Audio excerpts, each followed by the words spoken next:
Welcome to Healing Lives with Corey Gilbert, a podcast sponsored by the Healing Lives Center. Discover how to love and lead your family well and biblically. God created sex, marriage, and the family for our stewardship, growth, and benefit. My heart and passion is to teach, train, educate, and disciple Christians that want strong marriages and families. The Healing Lives Center has been serving Christians since the year 2000. Its mission is to be a center for sex, trauma, and marriage education and transformation, where we offer counseling, coaching, courses, and speaking services to you, your church, or ministry. Check us out at healinglives.com. I was honored to be interviewed by Efrosinya Vshivkoff. Effie reached out to me asking about some really tough questions when it came to anxiety and sexual abuse. So I wanted to play this as a part of this 300th episode of my podcast, because I think it's very relevant. Questions that parents need to ask, questions that most of us probably need to ask when it comes to raising kids, our family, our marriages. So I hope this is a challenge and encouragement, and I'm very proud of Effie for reaching out and for asking these hard questions. So join me today. Hi, welcome to Anxiety, What is Happening to Me. I have a guest on my show today. We're going to be talking about anxiety and sexual trauma. My guest is Corey Gilbert, and he has a PhD in family psychology, and he also is a professional licensed counselor. So I thought that he would be a great person to have on my podcast to talk about this issue, because I have no professional experience in it, but Corey does. He's also been doing this for over 22 years, and he loves coaching people, and he has a completely different method. He doesn't sit there and talk to you for years. He tries to get you to move forward with your life. So, hello, Corey. Hello, thank you for having me. Excited to talk about this, even though it's definitely a hard subject.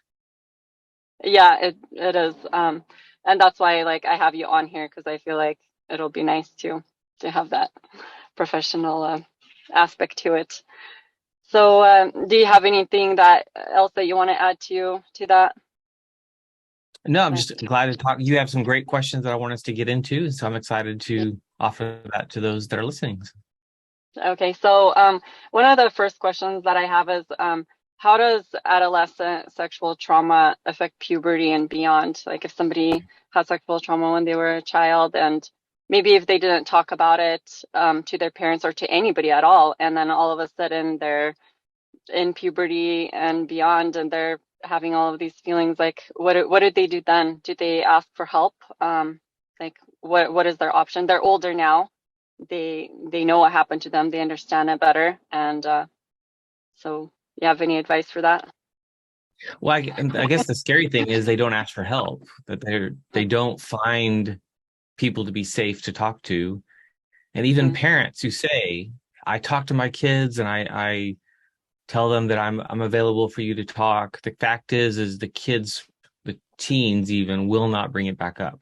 The shame that we have when something like that, something so horrific or something so confusing happens, it shuts us down. And so puberty, as you mentioned, that's a big one. Puberty it hijacks the body and reveals a lot of the junk. That's, I think, a lot of our transgender and a lot of the transitioning and questioning kids, it's coming from trauma. And so they're freaked out at the idea of becoming a man or becoming a woman, adults, like that picture of that. So they run. Where they go to, I think, is critical. So if they run to online communities, they're in trouble. If they run to gender affirming therapists, which is the term nowadays, they're in trouble. So having these conversations, sad to say and weird to say, around the dinner table is critical. And then getting people in our kids' lives, my kids too, we talk about this stuff at the dinner table, but I make sure that they get around people that they could go talk to if they wouldn't talk to me. It's setting up a community of safe people that will engage with them. Yeah, and how about if they are in puberty, and maybe they're starting to get some anxiety, what kind of tips would you have for them? If for some reason they don't have that community and that circle that you're talking about, or maybe their family is abusive, and so they never had a chance to talk about anything, you know. So, Well, and that's the sad thing is if their family's abusive or if they don't have that community, the honest truth is they're in trouble. hmm As in they don't have a space, they don't have a place. So that's where we really need to be afraid. hmm My opinion, moms and dads often are naive in a sense. The world hmm is not the same world today when we grew up. But then yeah, what if the parent has a history of sexual abuse in their own life?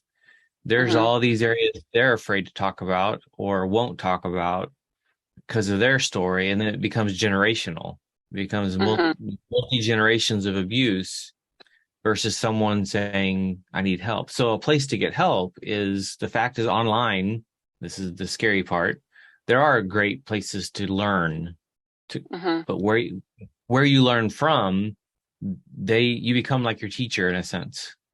So if hmm you go learn from someone that tells you you're just perfect the way you are, of hmm course you're actually going to go in directions of just emotion or whatever I feel hmm versus going in the direction of God wants to mature you into a much different person than you are today. And that's discipleship, that's growing in who you are. We don't wait till they're adults to start doing that. We need to be yeah, doing that when they're 5, 6, 7. And then 8, 9, 10 is almost like an on ramp to puberty. hmm I believe 8, 9, 10 is where you're talking more about even here are the parameters about dating and about relationships.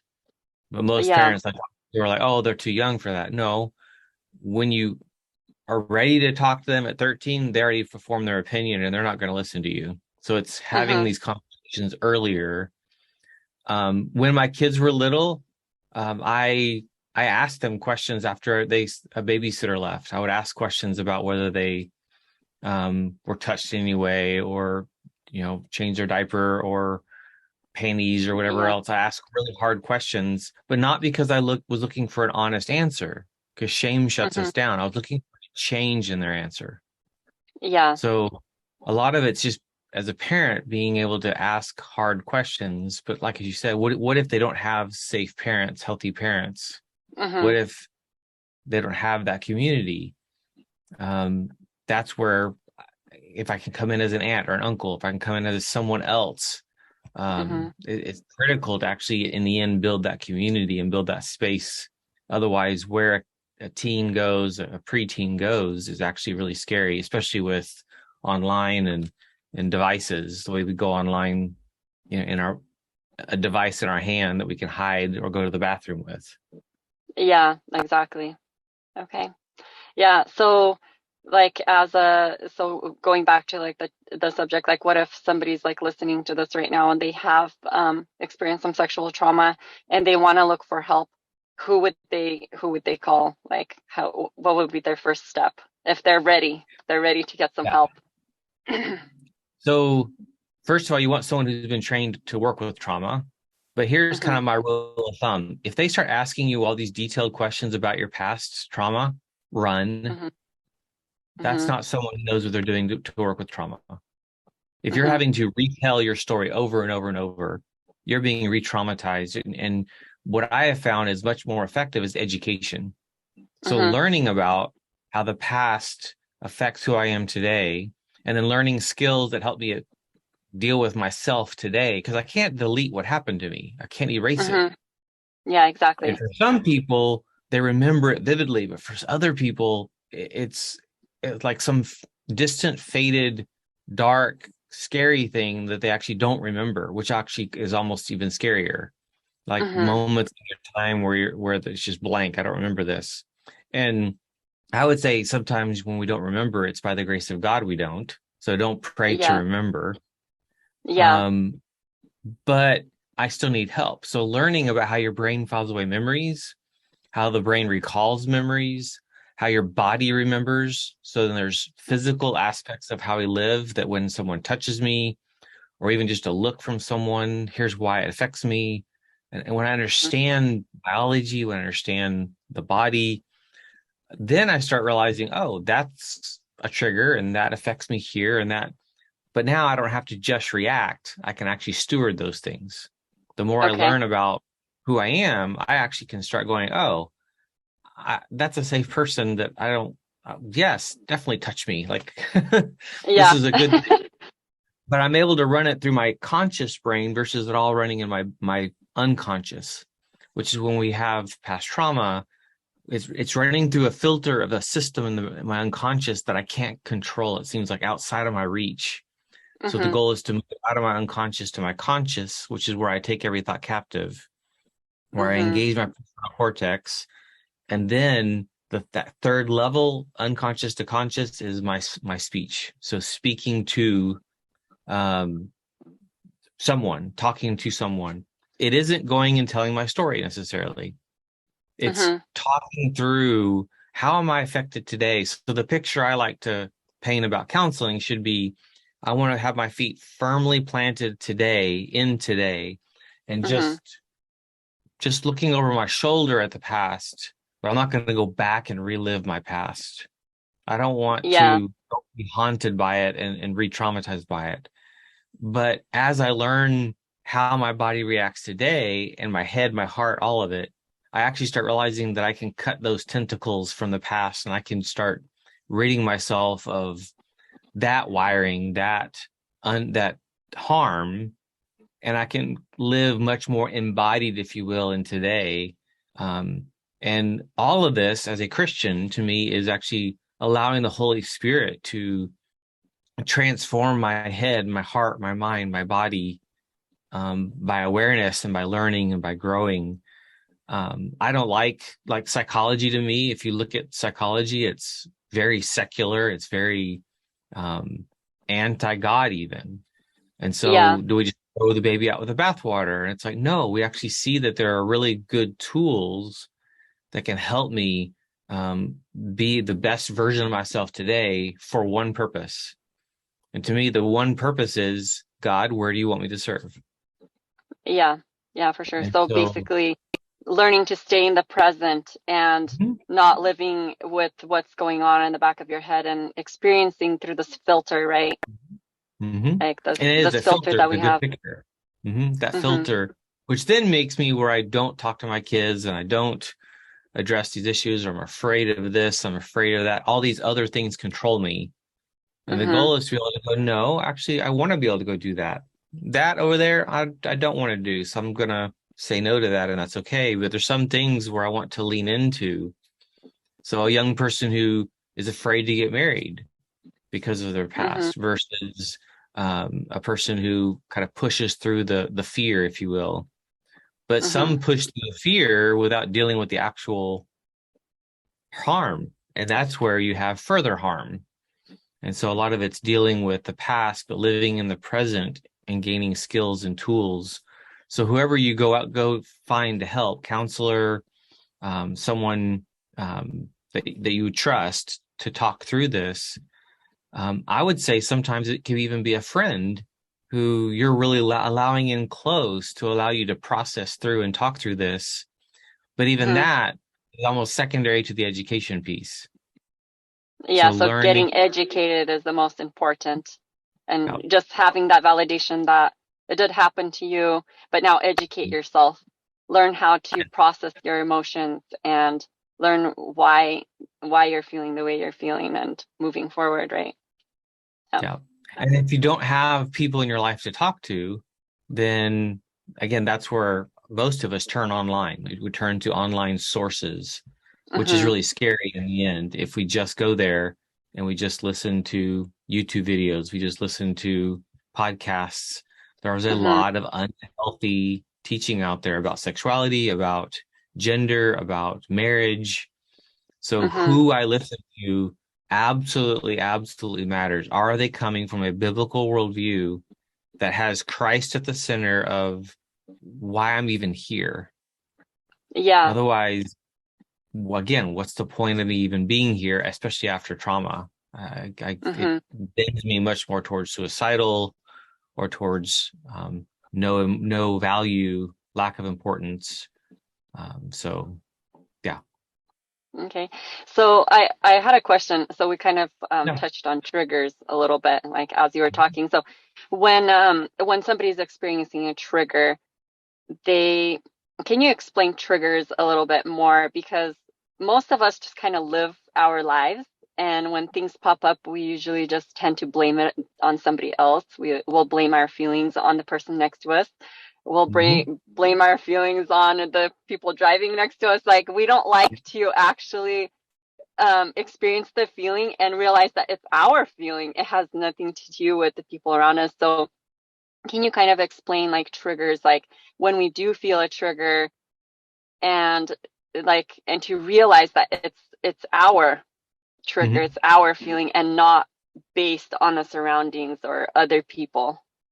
If you Yes. So it's funny when you go back to Genesis, and you look at Adam and Eve in the garden, and Eve Mhm. took that fruit and ate that fruit, and then this is where blame comes into the picture. The Mhm. first thing that happens is, she blames the serpent, and Adam blames Eve, and everyone's blaming someone else. It's always someone else's fault, and that's where the seeds of this are. We are by nature not going to take on truth, if you will. And Yeah, the so our fast own away, our own, yeah, yeah. it's scary. It's hard. So It's hard to it like is. put that on yourself. You But want when it to be we somebody else's fault. Yes, and when we see that that's how I'm wired because of sin, because of the fall, I can have some grace for myself first and go, okay, Mhm. my default was to blame them, and actually there might be tons of evidence to blame them, but that doesn't help me. It actually traps Yeah. me. It's actually a trap. It's a snare of the devil. So, how do I get free? I actually learned that when there's a trigger, I steward my response. No one Mhm. else can say, control, or in that moment influence my response. And so Mhm. here's a little method that I've learned. It's called trigger behavior reward. Trigger Mhm. behavior reward. That when there's a trigger, there's always a response, a behavior, but there's always a Mhm. reward or a reason why I do what I do. There's a Mhm. payoff. So a lot Mhm. of the things that we're doing now as an adult or even a young adult or teenager is patterns I learned that when I was triggered here, I responded in this way because that's to me the gold. We want to go the other way. We want to look at triggers, try to figure out the triggers, and I go, let's go the back door Mhm. and let's go into why am I responding in that way? Oh, when I had that trigger before, I had this response because I was in danger or because there was a threat. But am I today? No, I'm not. Oh, and so the goal is to get that reward that used to work or that may have worked, even if it was false, Mhm. to make it distasteful, to make it not something that actually is true. And as Mhm. I dismantle it, my system falls apart and I have to then rebuild a new system, which is where Mhm. I can middle when I can insert a new behavior. So when some song triggers me and all of a sudden I feel like I'm having an anxiety attack, or Mhm. I take that smell just takes me back to some place. I'm able to go pause, wait a minute. I don't want that response. That's not getting me where I want to go. I don't want Yeah. anything else hijacking my head, my heart, my body to where now my heart's racing and I'm having an attack, panic attack, or I'm shutting down. Mhm. I want this because that's the reward. Because I want to honor Christ, because I want to be this person, because I want to be this kind of person, because I Mhm. want to maintain my presence in the moment, whatever that might be, I start learning to hack the system, if you will. Yeah. And then all from a secular. So think about what I just said. That's all a secular model. Now insert prayer, insert solitude, insert the Sabbath, insert reading your Bible, insert Mhm. scripture. All those spiritual disciplines are the like what we should be using to actually go, God, I need help orienting me back towards you. Yeah. My bent is to run. My bent is to freeze. My bent is to fight. It's not to rest in you and rest in the truth. Yeah. Yeah. Exactly. Exactly. Like, that's so great. It's- like, just, yeah, definitely getting yourself to. What if somebody like is hurts people in their response? Like they're automatic reaction is to go into the fight, not the freeze or the flight. They go straight into the fight. How did they apologize for that? Like, how did they explain to the people around them that they weren't really able to control their response at that time, because maybe they haven't started using God and prayer and all of those things that you just talked about, and they're just learning about themselves right now. Well, I guess they can apologize all they want, but Mm-hmm. we're not going to believe them if there's not change. So Mm-hmm. the truth is if people are doing that and not and even apologizing, I'm learning to distrust you more and more, because you're not. You can keep apologizing for the same thing, and you keep hurting me in the same way. There needs to be a boundary there. Mm-hmm. That's a scary one when it comes to marriage. When I'm married to someone who's actually hurting me over and over and over the same way, we almost kind of think, well, I'm just supposed to take it. It's like, no, there needs to be a boundary there and consequence, and sometimes even a wall. Like, this is not acceptable behavior. That Mm-hmm. seems unloving. And that's where I think we've embraced a very secular understanding of what love is. The Mm-hmm. loving thing to do is not take it. The loving Mm-hmm. thing to do is to raise the bar and expect more of someone and go, no, this is unacceptable behavior. I understand Okay. that there's history of trauma or hurt, or that does not excuse your behavior. So Mm-hmm. you need to get help. We need to get help. To me, this is where it does lead to a lot of divorce. It leads to a lot of Mm-hmm. pain. Doesn't have to. It does not have to, but often does. And then we don't know why. And then we go Mm-hmm. repeat the problem again with someone else because you still haven't dealt with why. Yeah. So the goal is to grow, to learn. And I come back to that education piece. When I learn about why I respond in a certain way, like, why do I keep taking abuse from someone? Mm-hmm. There's a reason why I'm not fighting back. And a lot of it's the Yeah. way I was trained, the way I was raised, the way I grew up, my theology in my mind as to who I should be. Mm-hmm. Doesn't mean it's right. It's the way I'm made, it's the way I seem to be, but it doesn't mean I'm right. That's a scary, path to go down, because I can't play the card, well, because I was abused, or because I have trauma, or because I'm being a jerk, or I'm being Mm-hmm. abused. I can say that once, and then I get help and I change, I grow. Okay. And so relationships should be one that's evolving and growing together. Um, as a husband and wife, you should be growing together and closer and Mm-hmm. closer and closer. Even though you kind of ebb and flow in life, you're back and forth, closer in seasons and not so much in others. In the end, we should be getting closer and closer, as we raise kids, as we do life, as we look towards latter years post children, Mm-hmm. where now it's just us. I need to Yeah. like you now. I need to want to Yeah. be around you. Exactly. Writing that day that it's just us. And a Yeah. lot of older couples just kind of survive together, and it's heartbreaking because it's like you're missing out on a joy of the creation of God, of the family. And it wasn't Mm-hmm. just husband, wife, make kids. It was the whole picture of iron sharpens iron and growing and maturing, because you married that person, and with all their good, bad, and ugly, God's using that to grow you. And so we need to lean into that challenge, but also the blessings of it.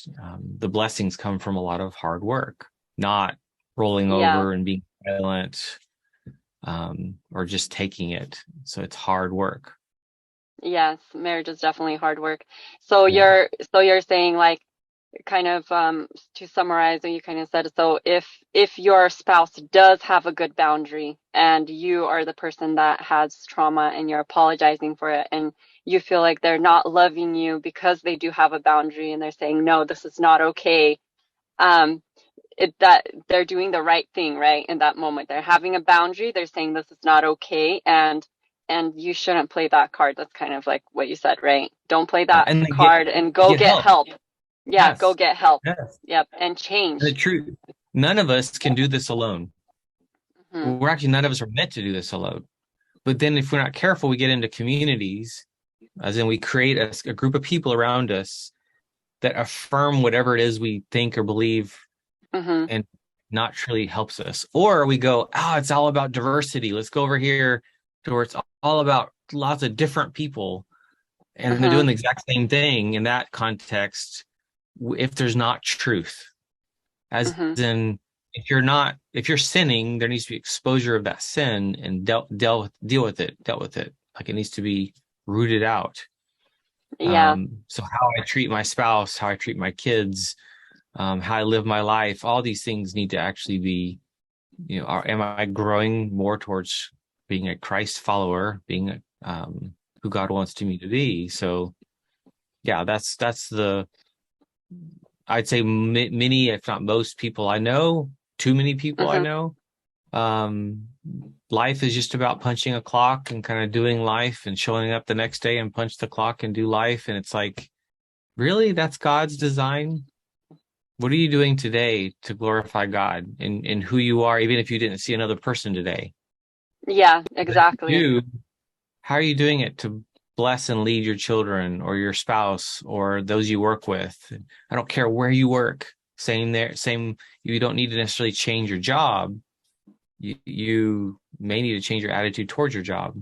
How am I showing up Yeah. and being the best person in that space versus rah, rah, rah, hating my job, hating my life? Because I look at a lot of teenagers that look at their moms and dads and go, I wouldn't want what they have. They're miserable. Yeah. Yeah. They reject all of it. I don't want marriage. I don't want to be that kind of man. I don't want to be that kind of woman. I don't want to have that kind of job. I mean, the young people today that won't go work, what have they done? They've watched their parents react to the world in a way that we train them to be very, very, very lazy or scared. Yeah. And Yeah. Because they do look at us and they do want a better life. And if all they see is grumbling yeah, and no giving, no charity, no God loving yeah. types of activities, that's definitely why they're not wanting to work and they just want to stick around. So, No, my kids right now, yeah. my oldest is 16 and he's got a job. I think he had like 40 hours of work last week at Chick-fil-A, which has been fun. Um, Yeah. because he really actually prefers the farm work. He actually likes out in the middle of nowhere, more alone. So Chick-fil-A with all the energy and people is not necessarily his favorite, but he's doing it. My middle Yeah. son, who's 14, already works at Corbin in the lunchroom washing dishes. And That's he great. kind of likes it and hates it because he's learning that he doesn't like being isolated in that room washing dishes. He's too social. Yeah. But then my 12-year-old daughter is going, it's not, life's not fair. I want a job. I'm like,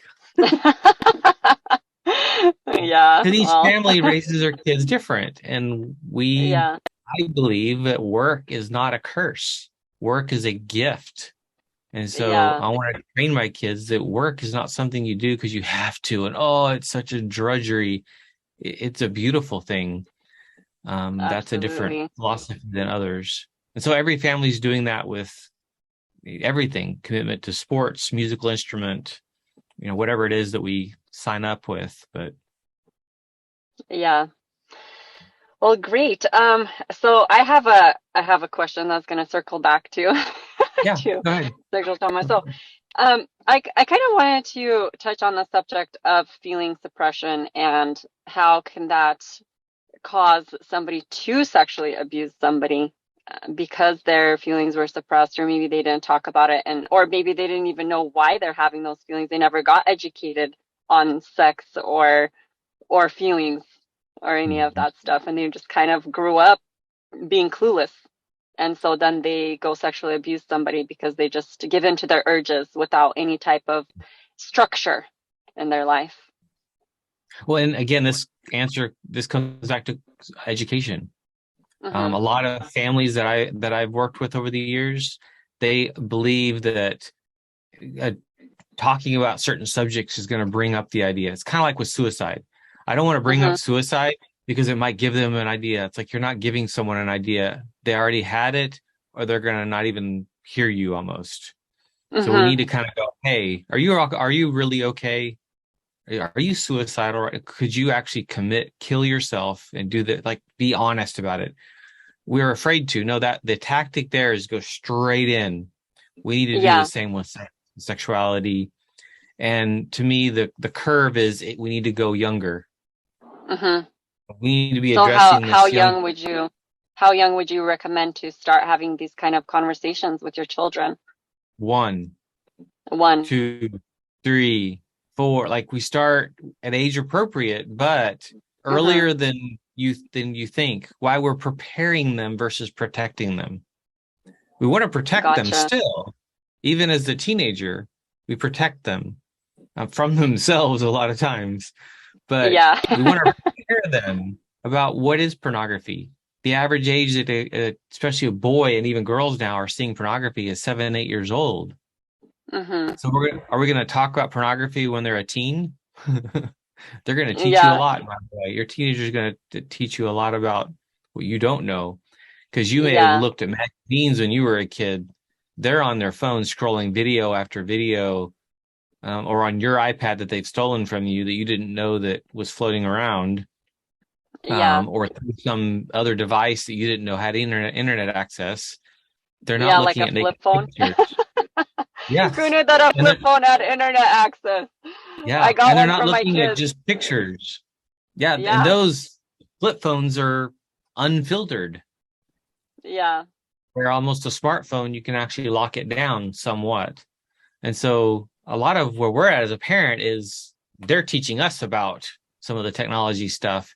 So at 1 and 2 and 3, you're planting seeds about your body and how boys are made and girls are made and some of the Mm-hmm. basics. But as they're Okay. about 6 or 7, you're already teaching about sex and the way it's made, why their bodies are capable of actually doing this. Okay. So they need to steward the fact that, boys, your penis actually has another purpose than you just playing with it because you like it. Like Yeah. it can do damage. Oh, and so can your head and what your eyes see and your desires. And if I prepare them younger, what actually happens when they enter adolescence is it's not quite an onslaught. It's not Uh-huh. filled with shame. It's actually something they can walk in and go, oh, I have to steward this. Yeah. Not, oh, I'm a sick, horrible individual who deserves to be locked up, which is what a Yeah. lot of people feel. Yeah. So, They'd be like, okay, I'm feeling these feelings right now, but that's okay.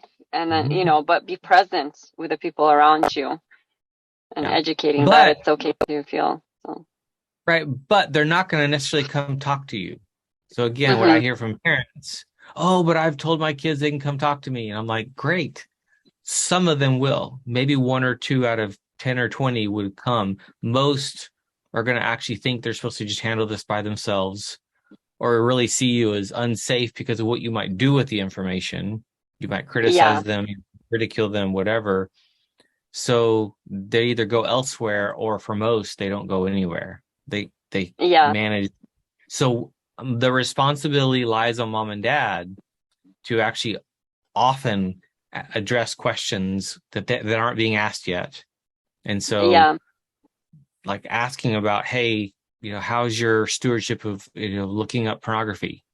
Um, Yeah. when when we were out the other day, I know you noticed that young woman was dressed this way.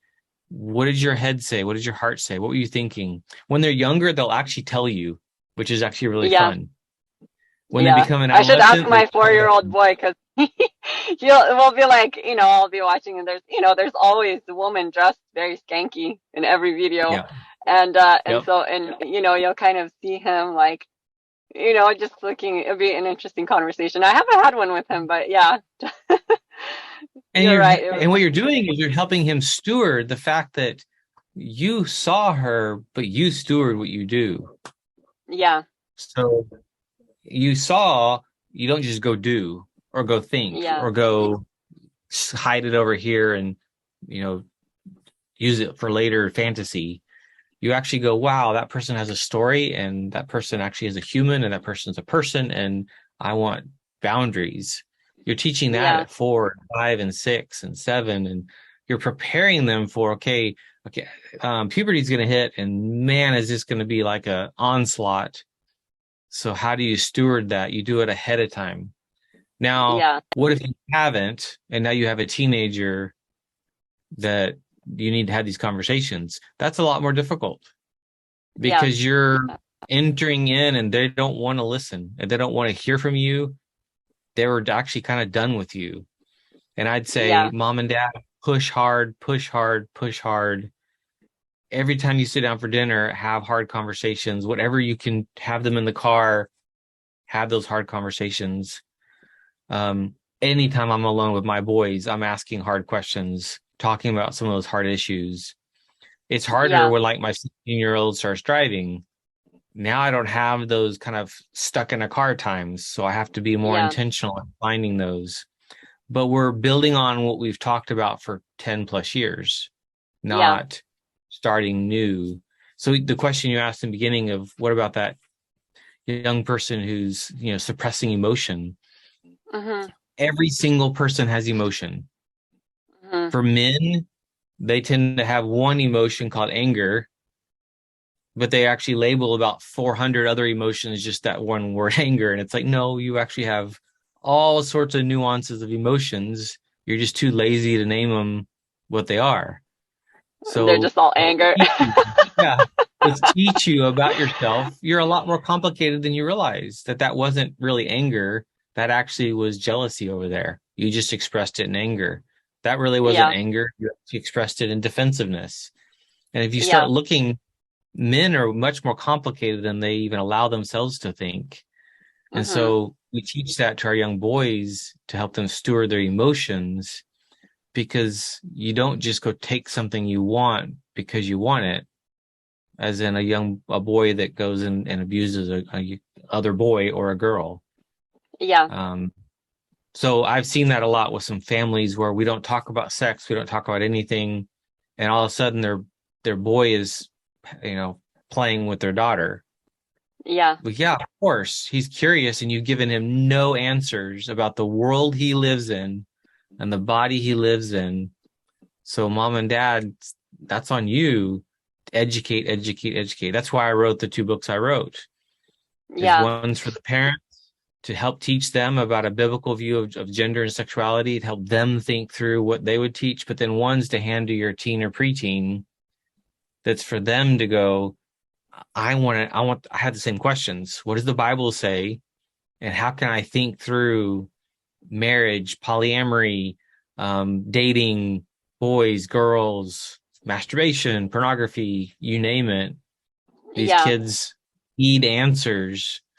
And so that's the two that I've written. That's really my heart and focus, to help prevent, but also help kind of clean up the mess as well. Yeah, because I mean, we'll talk about dessert, we'll be like, okay, there's chocolate cake in the fridge, nobody eat it. But you have the same desire to go eat the cake, but because there's a consequence, right? And you know the consequences and you know what's gonna happen if you eat it. So you don't sneak in the middle of the night to go eat the chocolate cake. You wait till dinner whenever you're supposed to eat it. And same thing with like, sexuality, like it should be spoke about like Mhm. you said. So this is a feeling, a desire, a good feeling, but it's the same thing, it's a no-no. You're not allowed to touch other people until you get married and it's consensual and, all of those things. So, Well, that's where, to me, the next piece of that is, what is your theology of marriage? mhm. If I don't understand why marriage and why that's actually a sacrament, it's sacred and it's beautiful and it's protected, why would I care about that? That's a long time from now or may never happen. So I just want my cake and eat it too now. I want to kind of use your illustration. There's no reason to wait. Yeah. So I have to have a theology of marriage, which to me, that's again, I need to plant that seed when they're in their single digits, and then grow that in their adolescence, to have a biblical view of marriage, that God created marriage to be one man and one woman for life, and Mhm. that's where the sexual expression is reserved for and limited to, and that Yeah. marriage and family and children and all these things are blessings, and it's a part of a structure that actually helps raise kids and launch. And this is not some social construct that people say it is, or some archaic thing that doesn't work anymore. So let's reinvent it with multiple relationships or multiple marriages or multiple anything. There is one design that works. The rest fall short. So we have to Yeah, teach. exactly. Yeah, definitely have to teach them that that's, these are the different ways that we live, It's, so, let's see. I think I have one last question for you, just to kind of tie everything in. So, like, what is a trauma trigger and how is anxiety tied to it? So, like, let's say we were sexually abused, we had a Mhm. trauma trigger, and so like my podcast is like about anxiety and like getting to know yourself, and because when I dealt with the anxiety, like I had no idea that it was anxiety. I just Yeah. thought that it was the other person's fault. But then when I started educating myself and realizing, no, this is what I'm feeling. I'm feeling anxiety. So let's say somebody's listening to this and it's their first time maybe even realizing that they're feeling anxiety because of sexual trauma. Like what would, how's that all tied together? Well, and so what I said earlier about the trigger behavior reward, where that came from is actually a researcher, Brewer, I think is the last name. He wrote a book called Unwinding Anxiety. Mm-hmm. Very secular, the book. The book is not a Christian book. The book has all sorts of stuff that's like about how we evolved and all this stuff that I throw that out. It's not to me a biblical view. The tools have been used and used and studied and are actually really powerful tools of trigger Mm-hmm. behavior reward, the way our minds work. Carolyn Leaf and her research, she's a Christian neuroscientist, has incredible tools that help us think through these exact same things. The truth is, because of harm, it's like something Mm-hmm. was taking away from me way more than just the sexual hurt or the physical hurt or the personhood hurt. Yeah. Um, it's my sense of self has been taken away. My sense of being able to protect myself, or so anxiety is very common and very prolific for someone who's has a history of abuse. Mm-hmm. My problem, what I see is even the men and women, men especially, but men and women who don't even realize they have a past of sexual abuse.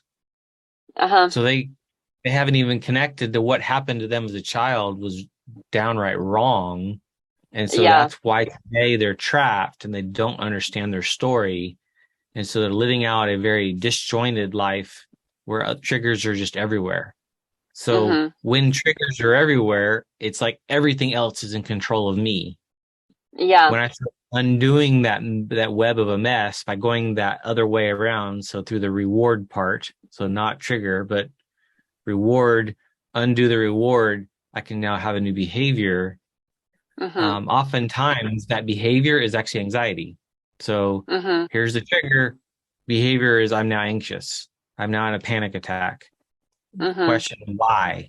Why am I doing this way? Is this truly a threat? Oh, no, it's not. Okay, well, why am I made this way right now? Why do I seem to Mm-hmm. be out of control? And Yeah. most often I come to an answer at that point where I realize the moment it started, or I realized how it worked for me when I was this age or that age. And I start undoing the web and I start getting skills and tools to know myself, to calm myself down. The word mindfulness, I can't stand that word when it first came out because I felt way too like new agey and way too Eastern religion kind of stuff. And the truth is it's biblical on so many levels of you need to fill your mind with. Mm-hmm. And so you're filling it with what? Anxiousness, more anxiousness? No, it's God, who do you want me to be? Who have you called me to be? Who am I because of you and your sacrifice? Mm-hmm. Most of us, again, we live our life punching a clock, doing life, being the mom or being the dad or being the this fill in whatever title. And it's like, no, it's you dig into mother, being mom, the best mom I can be, the best dad, the best at my job, the best. And that's part of who I am. And most of us wear many hats. So Yeah, we do. it's doing that as a mom, as a wife, as a all these different roles that we have. And then what's driving that? When I start realizing that purpose is actually critical, Hmm. the anxieties don't have time to catch. So you notice Yeah, the trigger and you notice the almost reaction, and you're like, see ya. There's yeah, not time for it. It's almost during idleness, or it's when I'm distracted, or when I'm really turned inside. What I yeah, tell couples that are struggling in marriage, I'm like, I want you done with your struggle that's inward as soon as yeah, possible. Because yeah, as long as you're focused inward, Satan can have a heyday with you, and you're yeah, actually not serving your friends that need you and others around you. And so yeah, when you're inward focused, you're not the best, in a sense, version of yourself where you're able to serve someone around you. So get outside of yourself, get over yourself is kind of what it really yeah, is in the end. But you can't say that in the beginning, and actually go serve someone. How do you handle depression? Oftentimes it's get out of bed, even though that's where you want to be, and go serve yeah, somewhere just for a few minutes, and you already see that your body starts rejuvenating, endorphins happen, dopamine hits, and you start finding joy. But the hardest part was getting out of bed. The hardest part was yeah, leaving the house. Anxiety absolutely. traps us. Anxiety is also another thing to remember. It's not the actual problem, like Okay. it's a symptom. And so what I see is our goal, the teenagers and young adults I see, their goal is to eliminate anxiety. And I'm like, now you're not human. Yeah, yeah, exactly. Anxiety is everywhere. I mean, it like even when you need to feed your child, like you feel that anxiety, or you need to change their diaper, like it's there for a purpose. It gets you moving and understanding that anxiety is a good thing and not a bad thing. It's a bad But thing when you turn it into a bad thing. when it's out of control, when it's actually Yeah. over and above, or it's an overreaction. So a Hmm. panic attack is the extreme version of that. When you have a panic attack, it's your body saying, "Hey, you got some work to do." Yeah. So why did you have that panic attack? What was the trigger? Why did I have a panic attack? What's the payoff? What was that trying to do in my life to manage the system, if you will? And you start realizing there are answers there. And when you start finding the answers, that's the key. It almost always changes who I am. Yeah. So when I start finding those answers, all of a sudden, that's all I needed. I didn't need to go to therapy. I didn't need to talk through all my problems. I didn't need to, spill out all my story to some stranger. That's not Yeah. always helpful. It's Yeah. education, and it's growing in my understanding of who I am, how God made me, how I'm wired, and then, okay, Lord, like now I see that trigger. What do I do next Yeah. time I have that trigger? Well, I respond different, but if there's no space between the trigger and the behavior, it's like, again, I'm being controlled by it. No, we don't want that. That's not helpful. It's not healthy. I want to be able to steward myself, my emotions. And then you see anxiety is actually a really good barometer of, wow, I'm anxious right now because I didn't prepare well. I'm anxious right now because I Yeah. didn't um I wanted to kind of sit over here and do this, but I need to have some motivation, and this is Yeah. it's put in the right place with some parameters and boundaries. Yeah. I like how you said, like, if you're feeling depression or anxiety or any of that, and like you're going inward, right? You're going into your thoughts, you're going into your trauma, your feelings, and you're going inward. And one thing, like even with my self-healing journey, like I've learned that washing dishes is one of those things where I go inward because it's, you're just doing something and it's just monotonous.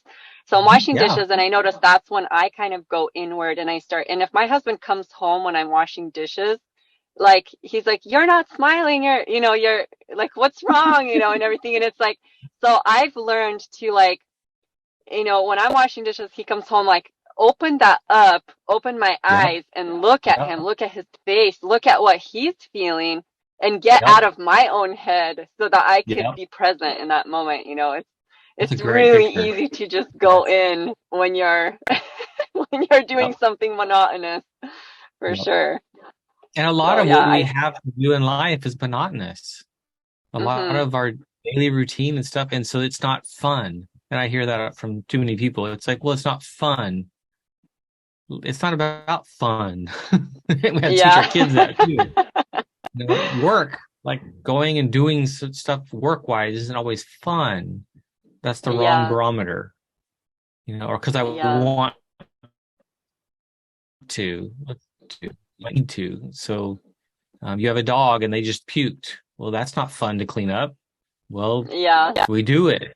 Why? I don't want it to Yep. sit there and stay there. I don't want the smell, just like we have that with every baby and every little person. We have to constantly kind of come behind them. So Oh yeah. yeah, what's the motivating factor? And that's where anxiety, it's scary that anxiety, I think now more than ever, has hijacked our world, our young people especially, Mhm. because of our lack of understanding that this is meant to tell you something. So if you're Yeah. anxious going to a certain place, there's a reason. So we need to learn why. It's more Yeah. education about body than it is, I need to run from it. I need to hide. So Yeah. the default is often, or medicate. Medication is a great tool to calm me down to then get help. But Yeah. it's not the answer for anxiety, like the answer. It's a tool towards the answer. Yeah. I like that. It's a Mhm. tool towards the answer. That's great. Mhm. Well, that kind of wraps things up, I think, unless you have something else that you Awesome. wanted to add to that. Honored to be here and honored to have this conversation very much. Yeah, thank you, Corey. And so I kind of wanted to see if there's anything else that maybe you wanted to talk about. Like, well, you did say that you wrote a few books, right? You have two books that you wrote, but there's also a workbook for Right. I can't Yeah. say that. Where's that? Right there. I can't say that. It's for parents, and the workbook is goes along with it to help you think through the scripture and what is it, what does the Bible say about that? Ask tons of questions, because the Hmm. goal is not to tell you what to think; it's to help you think through your view on marriage and gender and sexuality and all these different topics, like I said earlier. And then the other one here is the similar content written for a teen or preteen to hand to them, for them Hmm. to think through the same questions. And the workbook is actually in that one after each chapter for the preteen or teen. I have some families that are doing this other one called Going Beyond the Talk. They're doing it as Hmm. a family, the family devotional, Yeah. because it's a conversation going, and that's been really cool to hear from different families. And then I have a trauma to transform program where I walk people through a trauma class I've been teaching for 15 plus years. And I Hmm. find that in that, or learning about trauma ends up being all I need. I don't need to go talk through all my story. Only a few Yeah. people have to continue a little bit beyond that. And then my Yeah. current focus has been the healing marriage, which actually includes all of those things, my kids, Hmm. trauma. But God, to me, created your marriage to be a place of healing where each person helps the other person grow closer into who they should be as a Christ follower. So, how to That's create a beautiful. healing marriage. Mhm. That's beautiful. Yeah, because two people bring a lot of, stuff into a Yeah. marriage. And I Yeah. really like the way you said that, like that we're there for each other and there to heal and then grow and Yes. be a better person, both the spouses. And I see marriage as kind of three people. There's him, there's her, and there's two separate people they need work on, but there's an us. That's like a third entity of growing that us. And so all Yeah, three of them. And you can find all these on my website, healinglives.com or drcorygilbert.com. So that's right. what I do. Uh, Great. And you also have a podcast, right? yes, So, podcast. Actually, this year, 2023, I just changed the name of it again because I am weird like that. but it's the Healing Lives with Corey Gilbert. And I think I have my 300th episode here coming out soon. So that's great. Woo! Yeah, that's awesome. All right. Well, thank you for being here again. Thank you for tuning in to the Healing Lives with Corey Gilbert podcast. It has been an honor to serve. If you are struggling, have questions, or in need, Dr. Gilbert offers a free consultation for new clients. Check us out at healinglives.com to book a call. If this has been helpful to you, please share it, leave a review, and help us get the word out so that we can see lives changed, marriages transformed, and more people come into a life-changing relationship with Jesus Christ. The Healing Lives Center offers online courses, programs, books, intensives, and other services to help you live biblically and well. Discover more resources on YouTube and in Dr. Gilbert's Healing Marriage Facebook group, The Healing Marriage.